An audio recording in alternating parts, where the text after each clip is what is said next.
This week on the Walk On podcast. It seems in a really fundamental way, style is so personal, right? And it feels almost touchy. You know, in the workplace, this isn't water cooler talk. You're not going to go to the lunchroom and someone's going to say, I don't really feel like I'm showing up the way I need to show up as a vice president. I think I need help. And it's not water cooler talk. It's really intimate. You run into a lot of memories and emotions. And when you're dealing with wardrobe, money issues, right? And it is a different level of intimacy. I can't believe you didn't know this. Well, welcome to the Walk On podcast. This is actually going to be the first episode of season 4, so welcome in. If you're new here, we appreciate you joining. If you've been here before, thanks for continuing to listen. At this point, just a brief overview and introduction, right? This is a podcast about people living with purpose, finding their passion, and leading as they go. It started as a journey for me, really being someone who was trying to figure out what was going to move me. I've been a public relations professional for almost 30 years. It's hard for me to say that, but true. And I started to try and figure out what's next, and just it led me to having conversations with interesting people, doing interesting things, and really providing value through their experience. And so I couldn't be more excited to welcome on our guest, Eileen Nebhut today, CEO of Venus Rising. Venus Rising is a really interesting company. They're an image consulting business that works with people who see their style and or their wardrobes as obstacles to success. And we'll get into that a little bit. I really look forward to discussing this one element in particular. You know, for introductory purposes, Eileen's interest in style began early in life as she was navigating the challenges of being unusually tall and learning how to incorporate scale, proportion, and femininity into her style in order to feel confident. Lastly, I should say, Eileen and I have known each other for a number of years. We first met working together at the Southeast Energy Efficiency Alliance, where we were trying to build an energy efficiency marketplace. So with that, Eileen, welcome on. Oh my gosh. How many years has that been? That's been like a long time ago. Over 2011. Yeah. Right. It's been a while. I'm glad to be flies. here. Yeah, time flies. Thank you for having me. This is great.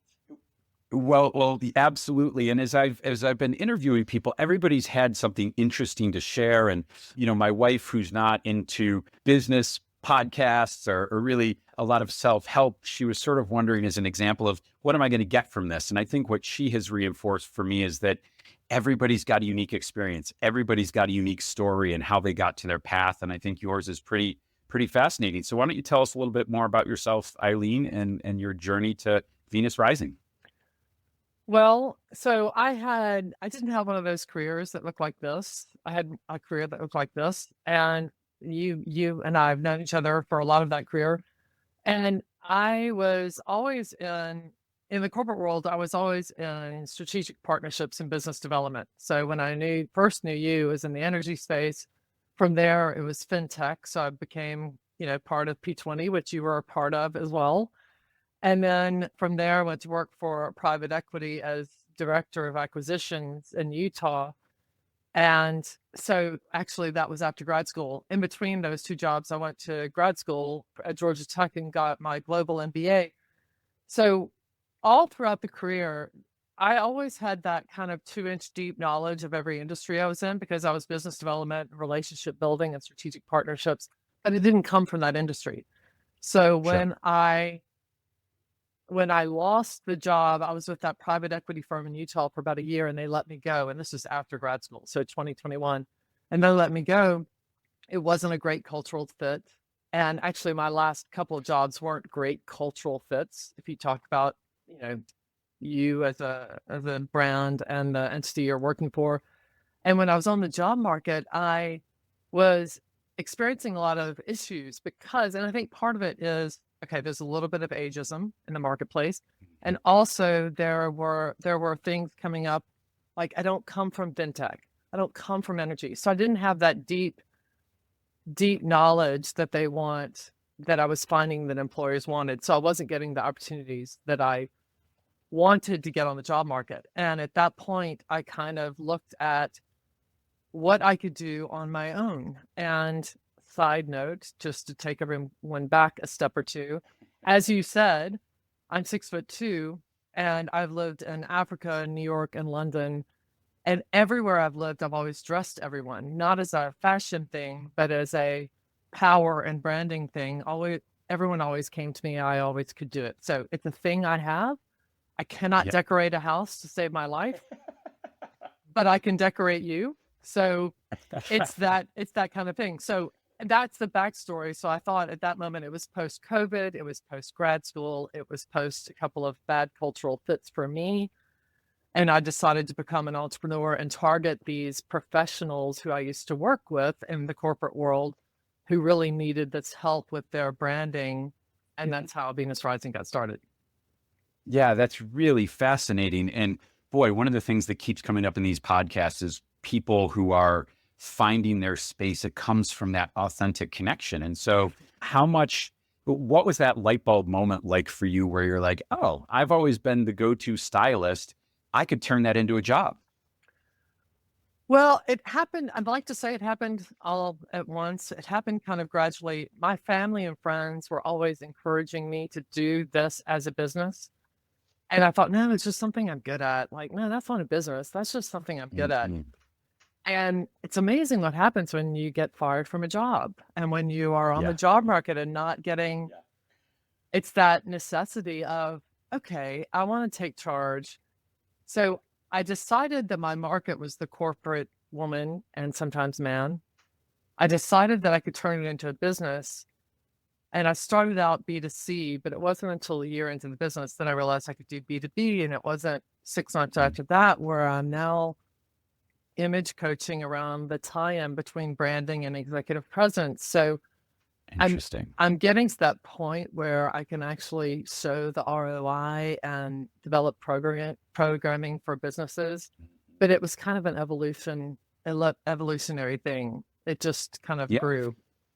Well, I want to go back in a second, but let's start there. So what does that look like I'm really curious about the connection between brand and style that you mentioned you're starting to get together for some programmatic stuff. So there is a book that is by a man named Paul Aldo, and it's called Understanding Executive Presence. And I've been coaching around this book for a while.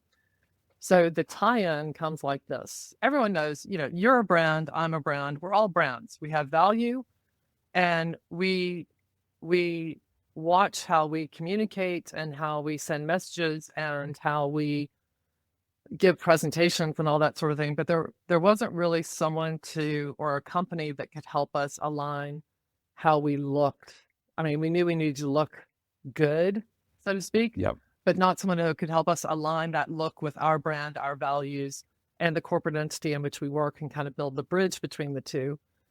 So that's how I first started out. But upon reading Paul Aldo's book, there are 9 dimensions. This is interesting. If your listeners don't know this, it's an easy read. It's 150 pages. There are 9 dimensions or ways that we influence our executive presence. They're behaviors. So it's not something that's not in our control. It's not something you're born with, like the presidential voice. It's this myth that, oh, you're not going to get the promotion because you don't have executive presence. Can't really tell you what it is, but you don't have it, kind of thing. So the book demystifies it. And of the 9 behaviors, the first 3 are passion, poise, and self-confidence. And those are the behaviors about us. The next 3 behaviors are about our messaging, and the next 3 behaviors are about our relationships. So the ones about us are very, very distinctly linked to how we dress and how we compose ourselves and how we handle pressure. But they are he goes into detail about how they are tied to how you look. And often first impressions, that's the first, it's the first thing being seen by others is how you present yourself. So that's the tie-in. Interesting. And so I imagine, and I've looked at your website and we've talked a little bit about it, but there really is going and helping people pick out wardrobe and designing wardrobe. But it sounds like what you're saying is there's something more fundamental about starting with who are you and what are you trying to project? Yes. And what you just said is interesting, because when I first started the business, I had all these execution strategies. Let's do this to your wardrobe. Let's do this to your brand. And what I was finding out over time with feedback was a lot of potential clients didn't really know if they were ready for the execution stage. They were like, tell me more about branding. How does it affect me? I'm now on bigger and bigger stages. I don't really know how to handle it. I want that next level job. Can you coach me through it? So finally I was like, oh, I need to start with the coaching, the image coaching. And then once they're ready to execute. So yeah, there's a lot of coaching that goes into the relationship at first. Yeah, and I hadn't prepared this question, but I actually just had this question or conversation again recently. But I was talking to a family member, one of my in-laws, a number of years ago, and he had talked about he went shopping, and he's I think in his 50s, and went to sort of a hip store and bought some skinny jeans and some boots, and he was walking out the parking lot, and somebody's like, "Hey, Gramps, those look pretty good on you," or something to that that effect. And he was like, I just in my head, there's a point in your life where you've sort of come into your own. And we're sort of frozen in that age forever. And for me, that really is like my style, whatever that was, other than wearing bow ties for work, my style sort of was all over the place until I was about 35. And then it was, to me, pretty clear. And if I reflect upon that, that's really the base of my perception today. So, how do you deal with where someone's perception is? And if they're, wow, man, that was, 15, 20 years ago, we gotta break that and get you to where you are. How do you navigate that self-awareness or lack of self-awareness? It helps that they come to me. So I'm not knocking on doors going, Michael, hey, you could really use some help. So that bow tie is really out of date. Right. Let's talk about your neckwear. So it helps whatever the pain point is, they've hit something. They've hit some sort of pain point when they come to Venus Rising. So to a certain degree, I think they're open to some extent. And oftentimes they'll talk about what you just mentioned. I'm 40, not 39. I'm on 2 corporate boards, not just president of my company. So most often, I think they don't have the time. They don't want to spend their time doing this. They recognize that they need the help, and to have a brand partner in the background is like tick the box, move on. It allows them to do what they do really well. But the short answer to your question is, I think there's a certain degree of awareness for them to. It's like executive coaching. It's like any kind of coaching. There's some sort of awareness for them to have knocked on the door at the first place. Yeah. And I imagine, so as I'm growing in the world of executive leadership and performance coaching, some of those folks are sent to me by a company, right? This is a benefit that they offer. This is maybe you need some coaching.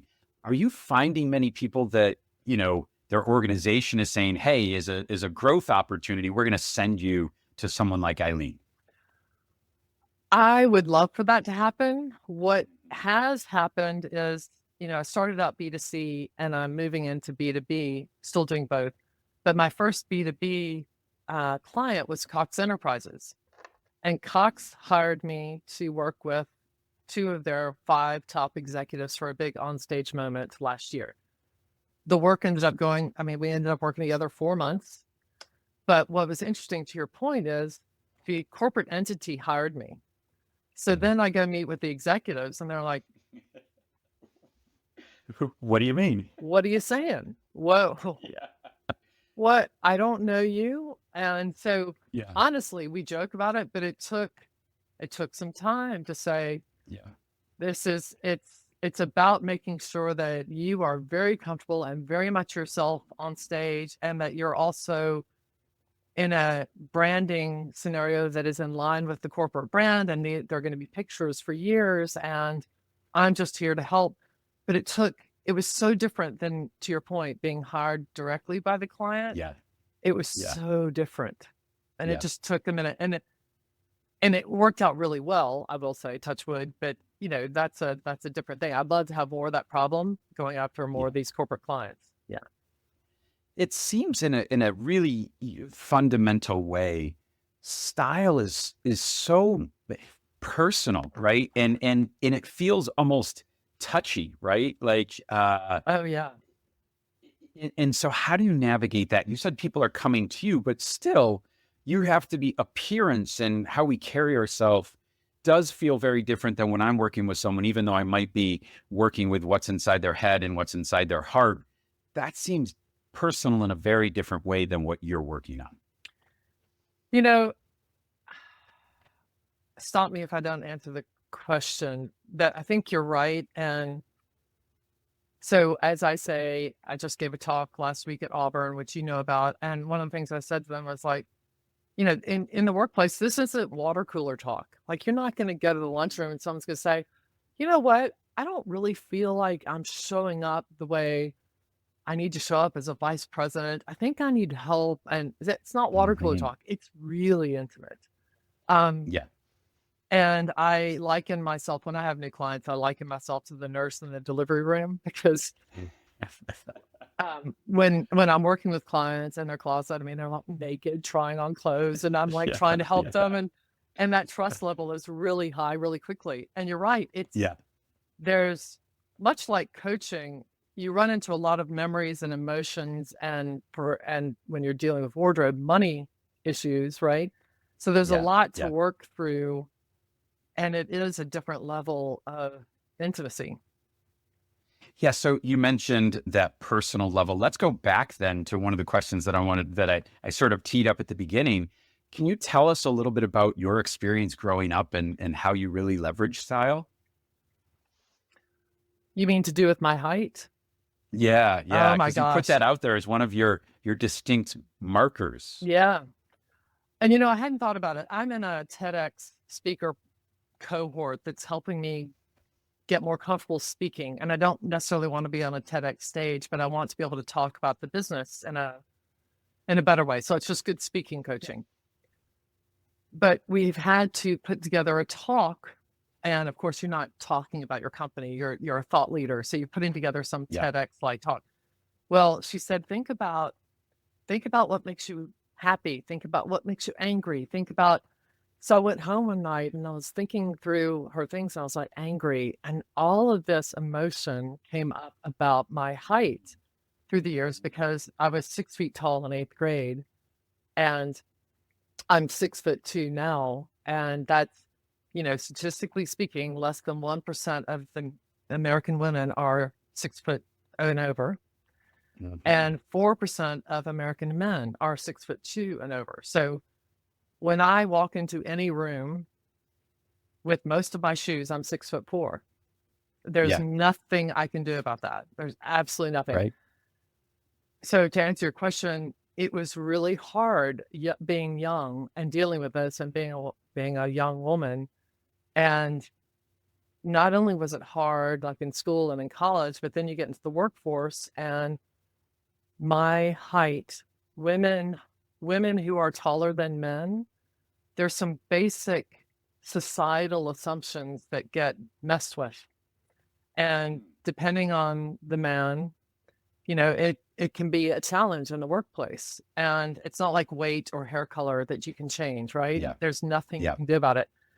So it has been a challenge. I won't say it's all bad, but it's definitely. To give you an example, I remember walking down, I used to live in New York, and I'd walk down the streets in the winter to go home, and I'd walk up Fifth Avenue to cut over to the east side on 3rd. And I remember wearing a hat and a coat. And women, I don't know if you've seen this in New York, but when you're kind of not sure who's behind you and you not like something, you kind of look at the window, like the store window, and pretend like you're shopping. Women used to duck into windows and pretend like they were shopping because my shadow would cast over them. And they assumed I was a threat or a man or both. Yeah. And I can't tell you the number of times recently, Michael, where I will park and give my car to a valet and they'll say, yes, sir. Or I will check out of a grocery store and they will say, thank you, sir. And they're not looking up necessarily. They're just making assumptions. Right. So there's a million stories. So for this TEDx talk, I'm just like collecting this database of all these things. And like I say, it's not all bad, but I had to figure out how to put myself together in a way that wasn't masculine looking because I'm tall and shoes are a big part of it. Like, what can I wear that's, with lower heels or flats or, so it's a long-winded answer, but it's taken a long time. Yeah. And I actually remember one day when we were working together, back in 2011 or so, and you had talked about a man on an elevator had felt comfortable commenting on your height. And I was just sort of floored and taken aback. And you were like, it happens all the time. And really fascinating. And then how you bring that forward and how do I show up? What do I wear? It's a really interesting connection. Yes, and it's one that I'm getting more and more comfortable talking about because, and again, I did this at Auburn last week. I started the talk with a story that happened in New York. It's similar to the one you're talking about. And I started that way to be vulnerable because I'm talking about something that's very vulnerable. And if I don't go there, it makes it harder for them to connect. Yeah. So I'm making that more a part of how I talk about me and why I'm so passionate about the business. Yeah. And how did that at Auburn, when you recently did the presentation, how did that feel to walk in and sort of set the scene with opening yourself up to a group of students? It was very odd. It was at the Harvard School of Business, and I lectured at 3 classes back to back, and they were each an hour and 15 minutes. 2 were sales classes, 1 was new venture creation, 40 students each. And I had a whole slide deck. I had a whole presentation, but the second slide was my story. And Michael, you could have blown me over with a feather. More of the young men in the class than the women came up to me, connected with me on LinkedIn, told me how amazing the story was. And there were a couple of women actually in the class who were close to my height who came up. And so it really, I think it broke some ice. And I was surprised by how many of the young men in the class have really reached out and wanted to connect and told me how much they learned. And I think starting out with a vulnerable note kind of helped with that. Yeah. Really fascinating. Well, I want to talk about the vulnerable notes of your process. So you get a client, what does that process look like? Someone signs up and probably comes from maybe what percentage of your potential customers or clients who are coming in the door come from a place of vulnerability that this isn't working for me versus maybe like, oh, I just need to put not a bow, but I just need to sort of pull this all together a little bit and then I'm off to the races. What is that dynamic when the people that are coming to you who are seeking your help? So there's different programs that we offer. At the far end is the image coaching, right? It's on Zoom. It's getting their mind around it. But when we start actually working together on execution, we've got a program that's called the Quick Start Capsule Program. So if someone just wants to tie a bow on it, like you say, we work with them for a month. We use technology, so we're tech friendly. We've got an app that allows us to manage all of their looks and their wardrobe and everything. So we get them, we upload pictures to the app, we put some looks together, we have a few phone calls with them, and by the end of the month, they have a capsule wardrobe. So that's people who want, just tie the bow on. I have other clients who are hair on fire. Something's got to happen. Something's got to happen now. I've got a trip or I've got an event or an award or a book. Most of the clients are long-term clients. Again, we're using the app, but they're monthly subscribers where we share a calendar. I have monthly calls with them. I know what's coming up in their calendar. I know where they're traveling. I know when they're speaking. I know when they're presenting. I know when they're a guest. I know all of those things, and the team and I put together looks for every day of the week. So they literally have to open up their phone, walk into their closet, tap the app. Wow. And it just means they can do what they do really well and not have to worry about their branding angle. Yeah. So I think it's more on that end, that monthly, like month to month clients who are just wanting someone to do it on the back end. But I do have those shorter term engagements. Yeah.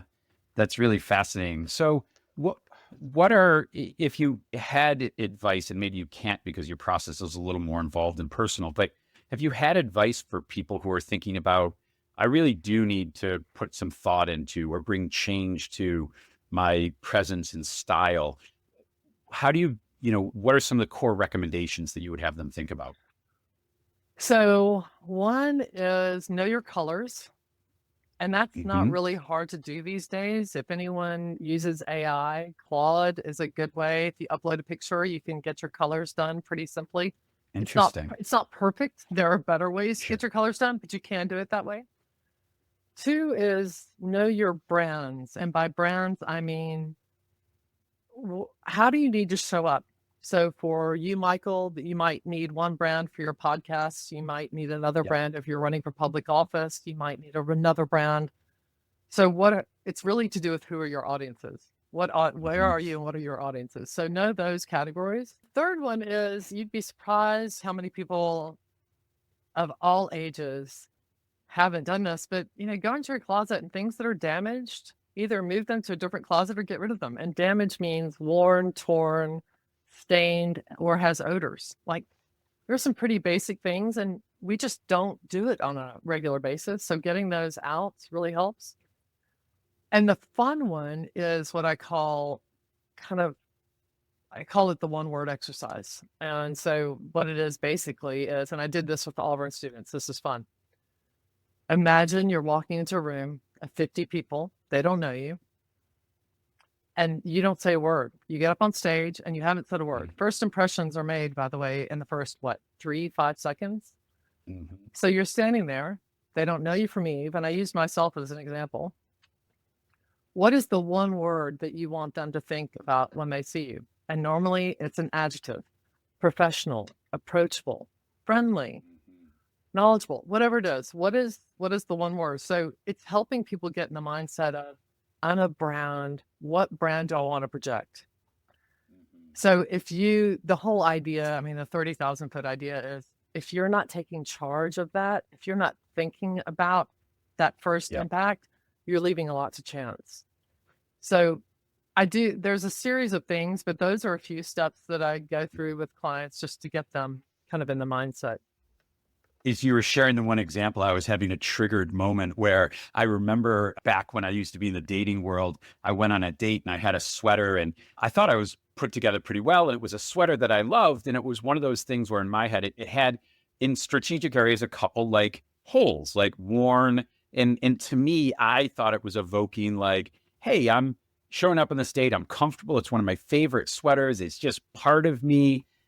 And the person on the date, it was like one of the first things she pointed out, and it was like an ew. It was like, oh, yeah. And I was like, oh, no, like really, and she wouldn't let it go. And it was sort of like I couldn't afford a new sweater. Obviously, it didn't work out, but it was really fascinating. So know your audience. And I think about that, too, as I show up. I've got clients who you wear a suit and tie. I'm an elected official in a small town that's a resort town. And if I show up in a suit and tie, I feel very uncomfortable. And so I always try to remember, how do I still be me, but bring that forward into the audience I'm entering? I want to be me, but not stand out in a way that makes me look like an outlier. And that feels like a really hard thing to do sometimes.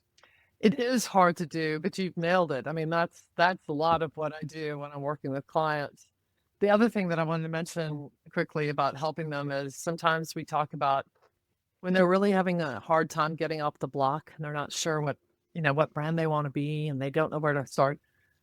We do a brand personification. So I say, who's someone famous?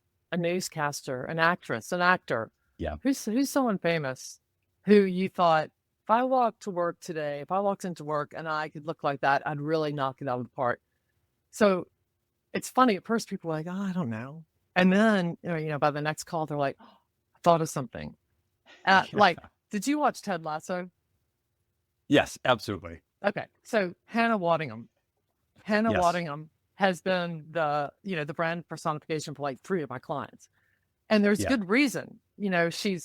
She's not a size 2. She's not 25. She owns her curves and her power and her height and all of it so well. And so it's fun to get, and then you're like, okay, why do you like that? Is it, the clothes? So then you kind of back into, okay, let's talk about what you like, which aspects. And then it kind of helps to break that down. Yeah. It sounds like through this process, you're also helping people really hone in on who they are. Yes.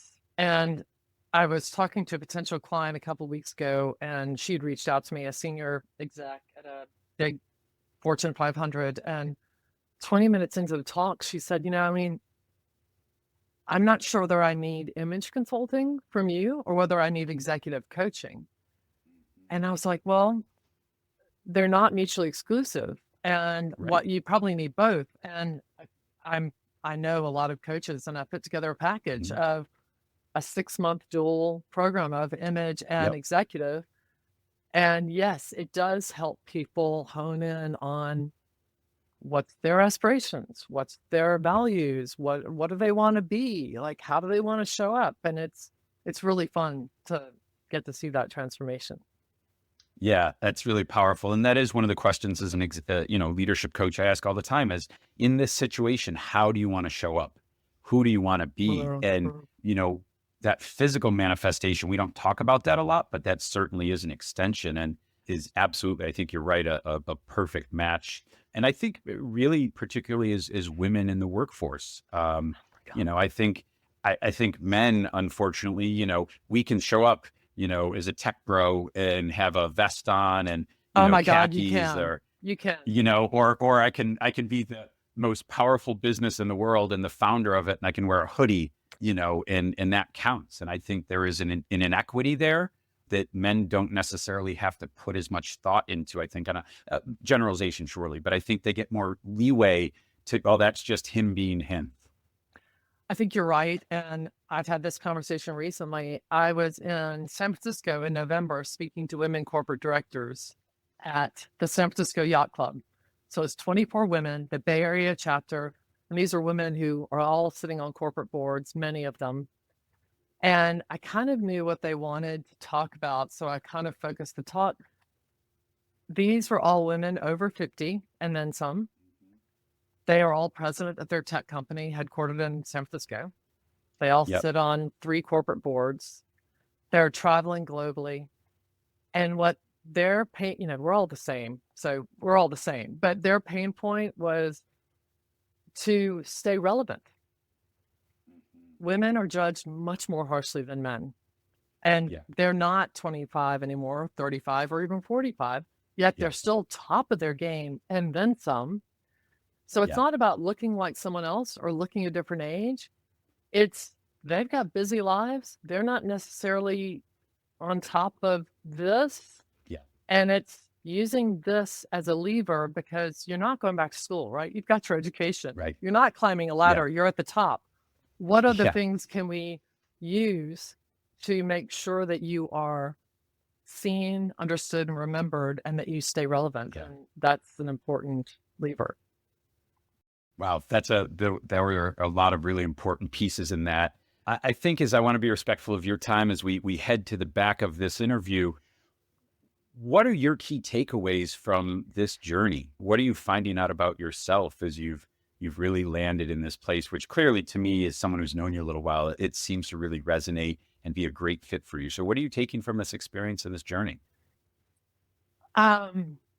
It takes more work than I realized to be an entrepreneur. One of the Auburn classes asked me this. They're like, what's the hardest thing that you've learned? And I had to sit there and think about it.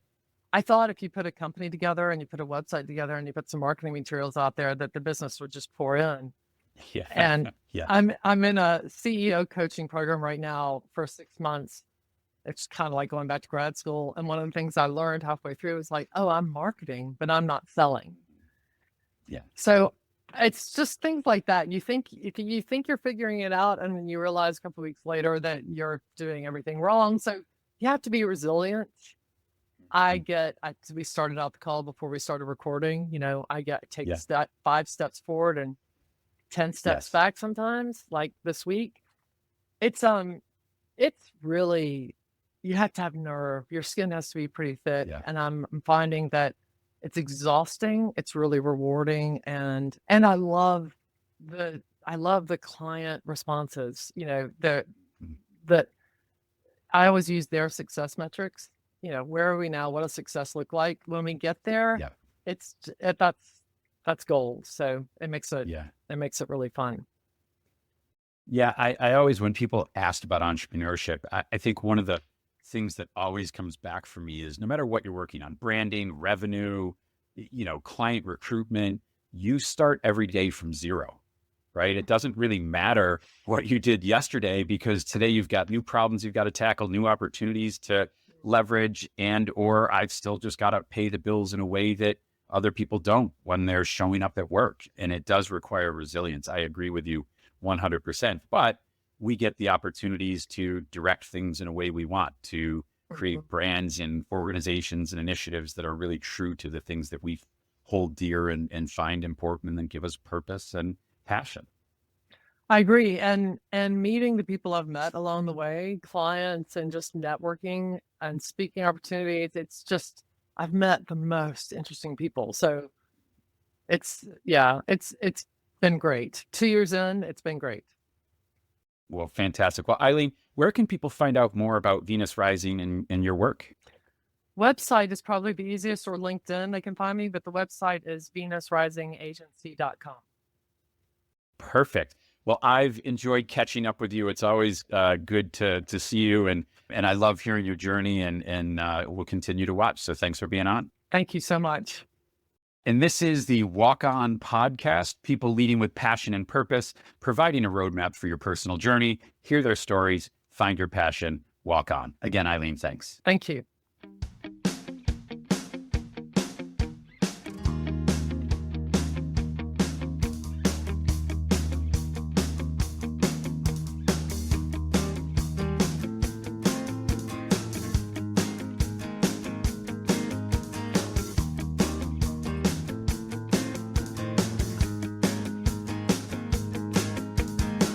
Well, I was angry.